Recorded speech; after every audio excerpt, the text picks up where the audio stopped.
दोस्तों, जीतने का मज़ा तभी आता है जब बहुत से लोग आपके हारने का इंतज़ार कर रहे हो। नमस्कार, मैं हूं रामराज। स्वागत है आप सभी का हमारे इस यूट्यूब चैनल पर। तो दोस्तों, आज हम पढ़ने वाले हैं 7th क्लास पॉलिटी का चैप्टर नंबर 4, लड़के और लड़कियों के रूप में बड़ा होना, यानी कि growing up as boys and girls. तो इससे पहले हमने तीसरा चैप्टर पढ़ लिया था। अगर उसका वीडियो आप में से किसी ने नहीं देखा है तो ऊपर यहाँ आई बटन के अंदर वो वीडियो मिल जाएगा। उसको देखने के बाद में आपको ये चौथा चैप्टर देखना है। तो बेसिकली आज ये जो चौथा चैप्टर हमारा होने वाला है, इसके अंदर तथ्य बिल्कुल भी नहीं है। ये केवल और केवल एक समझने लायक चैप्टर है। तो इस चैप्टर के अंदर देखिए हम क्या देखेंगे कि हमारे समाज के अंदर लड़के और लड़कियों के अंदर किस तरह से भेदभाव किया जाता है, उसका डिस्कस करेंगे हम इस चैप्टर के अंदर। तो देखिए, बहुत से समाज ऐसे हैं जिनके अंदर लड़के और लड़कियों के आधार पर किसी तरह का भेदभाव नहीं होता है। लेकिन अगर हम बात करें हमारे भारतीय समाज की, तो हमारे भारतीय समाज में प्राचीन काल से ही लड़के और लड़कियों के अंदर भेदभाव किया जाता है। अब ये समाज भेदभाव करता किस आधार पर है? देखिए, समाज विभिन्न बातों को लेकर के लड़के और लड़कियों के बीच में भेदभाव करता है। जैसे लड़के और लड़कियों की वेशभूषा के आधार पर लड़कों की वेशभूषा अलग होती है, लड़कियों की अलग होती है। वहीं भेदभाव किया जाता है खेलों और खिलौनों के आधार पर। बचपन में जब लड़के और लड़की छोटे होते हैं तो उनके खेल भी निश्चित होते हैं। लड़कियां ये खेल खेलेगी, लड़के ये खेल खेलेंगे, तो इस आधार पर भी भेदभाव होता है।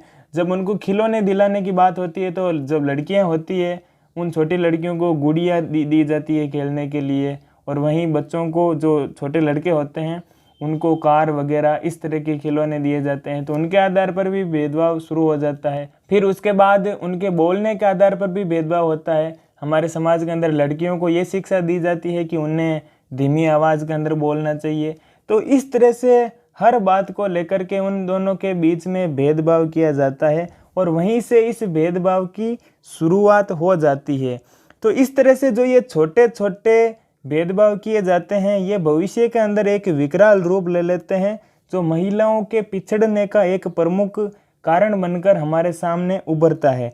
उसके बाद जब लड़कियां बड़ी हो जाती है, उनकी शादी हो जाती है, तब उनके बाद जो कार्य किए जाते हैं उनके द्वारा, उनको भी हमारे समाज के अंदर कम महत्व दिया जाता है। हमारे समाज में महिलाओं के द्वारा किए गए कार्यों को भी पुरुषों की तुलना में कम महत्व दिया जाता है। यानी कि जो पुरुष जो कार्य करते हैं उस कार्य को अधिक महत्व देता है हमारा समाज, और महिलाओं के कार्य को कम महत्व देता है।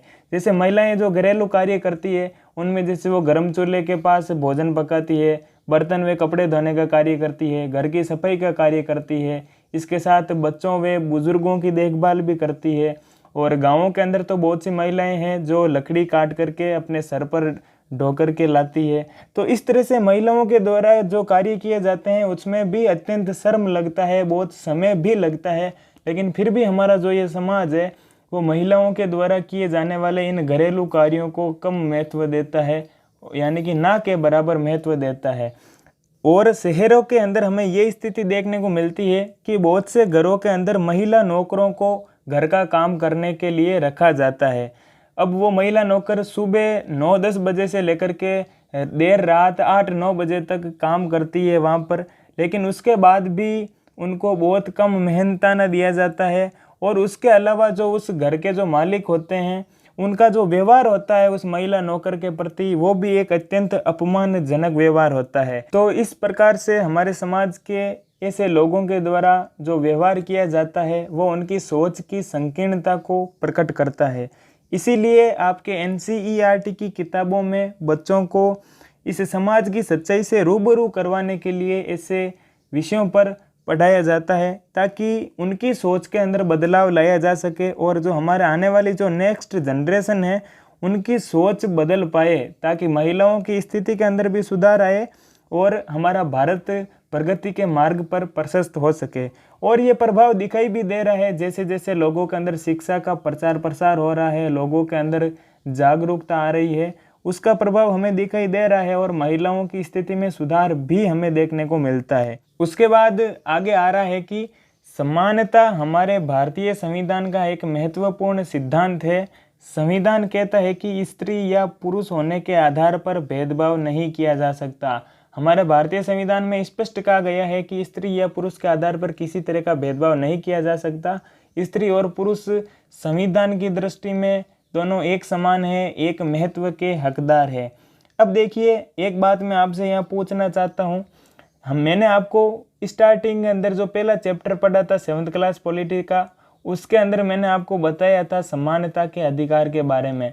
तो आपको एकदम ईमानदारी के साथ कमेंट बॉक्स के अंदर कमेंट करके मेरे को बताना है कि भारतीय संविधान के किस अनुच्छेद के तहत समानता का अधिकार दिया गया है। इसका आप कमेंट कीजिएगा। अब देखिए, हमारे संविधान के अंदर तो ये बात कह दी कि स्त्री और पुरुष होने के आधार पर किसी तरह का भेदभाव नहीं किया जा सकता, लेकिन हमारी जो रियलिटी है वो तो ये है कि समाज के अंदर अभी भी स्त्री और पुरुषों के बीच में भेदभाव हो रहा है। तो इस भेदभाव को कम करने के लिए शासन ने क्या किया है, एक कानून बनाया है। इस कानून के तहत यदि किसी संस्था में महिला कर्मचारियों की संख्या 30 से अधिक है तो उसे वैधानिक रूप से बालवाड़ी की सुविधा देनी होगी। इस बालवाड़ी की सुविधा से बहुत सी महिलाओं को घर से बाहर जाकर के काम करने में आसानी होगी।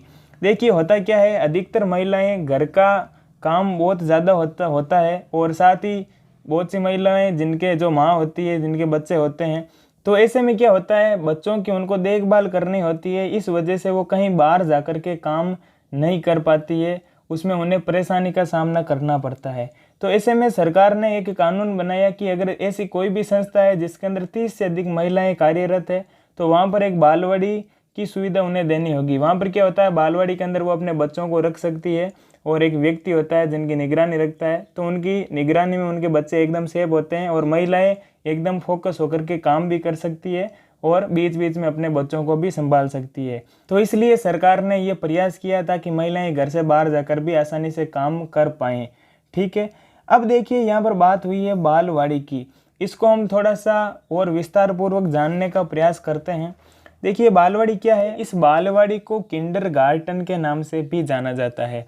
बालवाड़ी या किंडरगार्टन एक ऐसी जगह है जहाँ छोटे बच्चे चीज़ों के साथ खेलते हुए सीख जाते हैं, यानी कि उन्हें खिलौनों के माध्यम से सिखाने का प्रयास किया जाता है और दूसरे बच्चों और शिक्षकों के साथ रहते हुए सीखते हैं। यानी कि उन बच्चों के साथ और भी दूसरे बच्चे होते हैं, शिक्षक होते हैं, तो वे आपस में रहते हुए बच्चे नई नई चीज़ें सीखते हैं।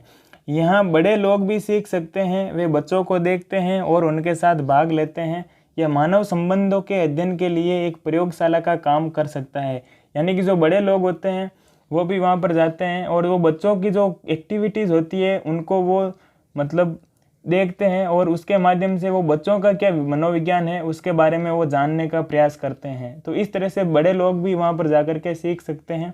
अब बात करते हैं कि भारत के अंदर जो ये बालवाड़ी है, जिसे हम प्री स्कूल भी हम कह सकते हैं, यानी कि प्रारंभिक स्कूल, इसकी कौन कौन सी अवस्थाएं हैं। तो भारत में प्री स्कूल को 3 अवस्थाओं में विभाजित किया गया है। पहली है प्ले ग्रुप। इस प्ले ग्रुप के अंदर 1.5 वर्ष से लेकर के 2.5 वर्ष के जो बच्चे होते हैं उनके लिए ये प्ले ग्रुप होता है। दूसरा प्रकार जो आ रहा है उसके अंदर जूनियर किंडरगार्टन या लोअर किंडरगार्टन, एक ही बात है, जूनियर किंडरगार्टन कहो या लोअर किंडरगार्टन कहो।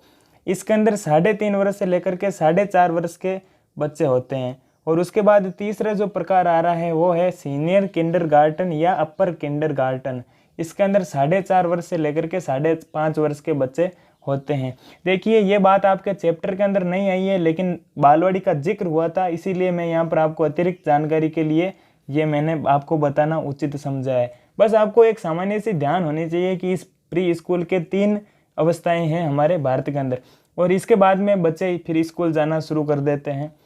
अब उसके बाद में आगे एक शब्द आ रहा है अस्मिता। इस अस्मिता को सामान्य शब्दों में कहते हैं पहचान।